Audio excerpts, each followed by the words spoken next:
Hi everyone, ఈరోజు నేను బెండకాయ సాంబార్ చేస్తున్నాను. For the first time. ఇప్పటివరకు నేను ఎప్పుడూ బెండకాయ సాంబార్ చేయలేదు. ఎలా ప్రిపేర్ చేస్తున్నానో చూడండి.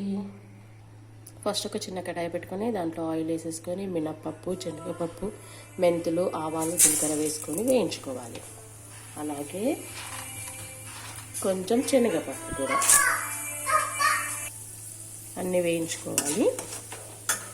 ఇవి వేగాక ఉల్లిపాయలు మిరపకాయలు వేసుకొని వేయించుకోవాలి. ఇలా వేగాక పసుపు, అల్లం వెల్లుల్లి పేస్ట్ వేసుకోవాలి. ఇప్పుడు టమాటా ముక్కలు, బెండకాయ ముక్కలు వేసుకొని వేయించుకోవాలి. ఇలా వేసుకొని ఒక్క 5 నిమిషాలు లో ఫ్లేమ్లో ఉడకబెట్టుకోవాలి.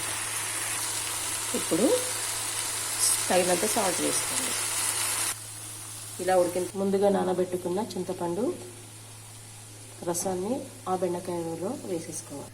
చింతపండు రసాన్ని వేసుకొని ఇలా కాసేపు మరగబెట్టుకోవాలి. ఒక 5 మినిట్స్. మరగడం స్టార్ట్ అయినప్పుడే కొంచెం బెల్లాన్ని అందులో వేసేసుకోండి. ఇలా సాంబార్ మరిగేటప్పుడు ఒక చిన్న టీ స్పూన్ అంతా శనగపిండి ఉండలు లేకుండా వాటర్ పోసుకొని ఇలా కలుపుకొని దీంట్లో వేసేయాలి.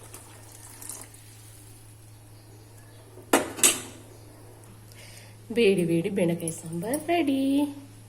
ఈ వీడియో కనుక మీకు నచ్చినట్లయితే ప్లీజ్ లైక్ చేయండి, షేర్ చేయండి, సబ్స్క్రైబ్ చేసుకోండి. Thanks for watching.